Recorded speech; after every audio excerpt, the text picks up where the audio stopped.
결국에는 문제를 남이 설명해 주는 게 아니라 내가 직접 읽고 이해하고 정답을 골라야 되는 거라서 초반에만 강의 위주로 들으시고 후반으로 갈수록 활자 위주로 하시는 게 좋겠습니다. 그럼 이제 실제 기출문제 통해서 어떤 식으로 공부하는 건지 보여드릴게요. 먼저 민법 기출문제입니다. 1번 문제 보시면 을이 갑에게 부동산을 매입했는데 병으로부터 돈을 빌려서 산 거라 병한테 저당권을 설정해 준 사례예요. 여기서 옳은 것을 고르라고 했는데 1번 지문은 말이 거꾸로 되어 있어서 틀렸다고 표시를 해둔 거고요. 2번 지문 보시면서 소유권 취득은 포괄 승계가 아니라 특정 승계구나 하고 체크를 하셔야 되고 3번에서 저당권은 설정적 승계인 거 외워주시면 되고 4번 지문 설정은 준 법률 행위가 아니고 법률 행위니까 정답이 아닌 이유가 체크되어 있고요. 5번이 맞는 지문인데 저당권 설정은 질적 변경이 아니라 양적 변경이었지 하고 이론에서 배웠던 내용이 이렇게 문제화가 된다는 것을 확인하게 되는 거죠. 이런 식으로 기출문제의 틀린 이유나 암기사항들을 요약해두면 나중에 다른 책들 안 봐도 기출집의 단권화가 다 되게 되니까 회독을 하기도 편해지고 공부 효율이 아주 높아지거든요. 그리고 방금 말씀드린 대로 이론 내용이 어떤 식으로 문제화가 되고 어떤 구조로 틀리게 하고 헷갈리게 하는지를 직관적으로 체감할 수 있게 되니까 내가 어느 부분에 약하고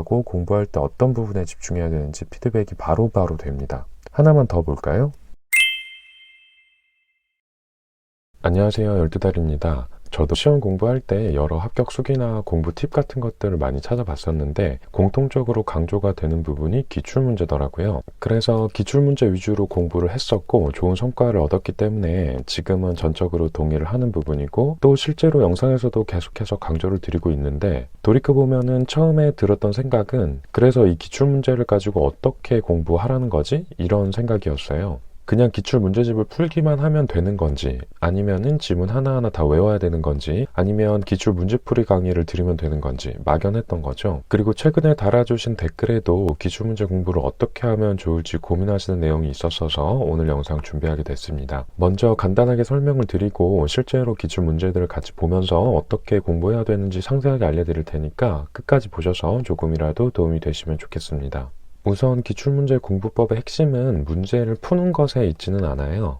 공부법으로 저명하신 이윤규 님도 기출은 푸는 게 아니라 외우는 거라고 하신 적이 있는데 이게 왜 그러냐면은 기출 지문에서 정답과 오답을 가르는 포인트가 대부분 암기가 필요한 어떤 수치, 숫자, 명칭, 용어 같은 부분이 많기 때문에 문제를 푸는 과정 자체보다는 암기가 중요한 게 되는 거예요. 물론 민법에서 사례가 많이 나오는 파트, 이런 부분들은 문제를 이해하고 푸는 과정이 중요할 수 있겠습니다만 전체 비중에서 보면 일부라는 거죠. 그래서 기출문제로 공부를 하실 때는 푸는 것 자체가 중요하다고 생각하셔서 막 풀어나가시는 것보다는 한 문제에서 보기 1번부터 5번까지 지문 하나하나를 다 보면서 정답인 지문과 오답인 지문의 차이는 뭔지 그리고 오답인 지문은 어떤 부분 때문에 오답인지까지 전부 외우겠다는 마음으로 보시면 공부 성과가 엄청 좋아지실 거예요.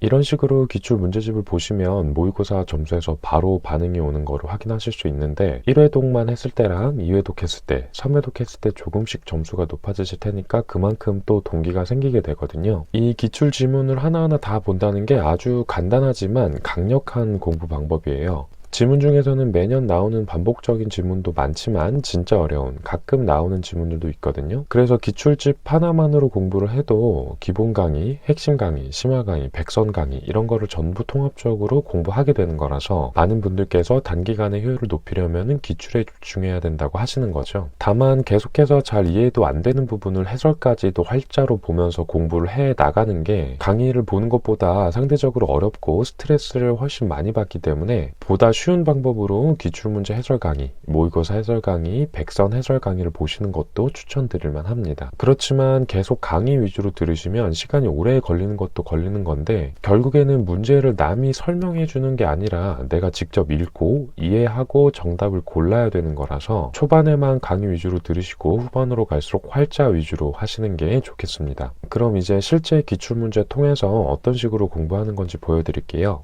먼저 민법 기출문제입니다. 1번 문제 보시면 을이 갑에게 부동산을 매입했는데 병으로부터 돈을 빌려서 산 거라 병한테 저당권을 설정해 준 사례예요. 여기서 옳은 것을 고르라고 했는데 1번 지문은 말이 거꾸로 되어 있어서 틀렸다고 표시를 해둔 거고요. 2번 지문 보시면서 소유권 취득은 포괄 승계가 아니라 특정 승계구나 하고 체크를 하셔야 되고 3번에서 저당권은 설정적 승계인 거 외워주시면 되고, 4번 지문 설정은 준 법률 행위가 아니고 법률 행위니까 정답이 아닌 이유가 체크되어 있고요. 5번이 맞는 지문인데 저당권 설정은 질적 변경이 아니라 양적 변경이었지 하고 이론에서 배웠던 내용이 이렇게 문제화가 된다는 것을 확인하게 되는 거죠. 이런 식으로 기출문제의 틀린 이유나 암기사항들을 요약해두면 나중에 다른 책들 안 봐도 기출집의 단권화가 다 되게 되니까 회독을 하기도 편해지고 공부 효율이 아주 높아지거든요. 그리고 방금 말씀드린 대로 이론 내용이 어떤 식으로 문제화가 되고 어떤 구조로 틀리게 하고 헷갈리게 하는지를 직관적으로 체감할 수 있게 되니까 내가 어느 부분에 약하고 공부할 때 어떤 부분에 집중해야 되는지 피드백이 바로바로 됩니다.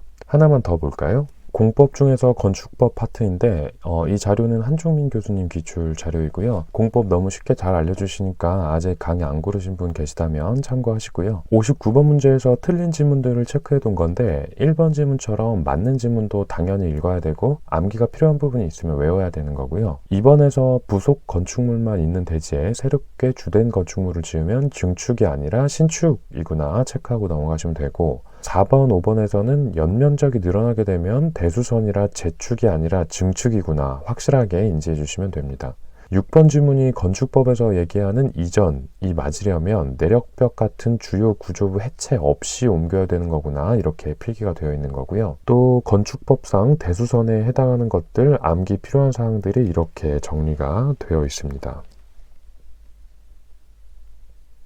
이런 식으로 해설집이나 해설 강의를 보면서 기출집에 단권화를 해두고 반복적으로 보시면서 문제 패턴도 익히고 암기도 하시면 되겠습니다. 이런 방법을 통해서 이론 교재나 강의를 아예 안 듣고 바로 기출문제랑 해설집만 가지고 합격에 성공하시는 분들도 계십니다만, 그런 식으로 하려면은 지문들이 이해가 안 되는 상태에서 통으로 외우면서 너무 암기로만 가야 되니까 현실적으로 아주 어려운 것 같고요. 제일 추천드릴 만한 방법이 지난 영상에서 말씀드린 것처럼 이론 영상 한 번씩 돌리시고 나서 기출 위주로 공부하시는 게 너무 어렵지도 않으면서 시간은 그렇게 오래 필요하지 않은 가장 현실적이고 효율적인 방법인 것 같아요. 오늘은 이렇게 기출문제를 가지고 어떻게 공부를 해야 되는 건지 알려드려 봤고요. 이제 많은 분들이 강조하시는 기출문제 공부법에 대해서 어느 정도 감이 오셨을 거예요. 단원별 기출문제집, 회차별 기출문제집, 모의고사집, 작년 최종 100선 이런 것들 전부 기출문제들 기반한 지문이니까 뭐든 관계없이 보시면 되겠습니다만, 그래도 딱 한두 개만 뽑자면 단원별 기출문제집이랑 회차별 기출문제집이 좋을 것 같아요. 참고하실 법한 해설이 잘 실린 기출집 고정 댓글에 남겨놓을 테니까 댓글란 확인해 보시고요. 그럼 바로 오늘부터 기출문제 공부법으로 공부하시면서 좋은 성과 얻으시길 바랍니다. 계속해서 도움이 되는 영상 업로드 하겠습니다. 감사합니다.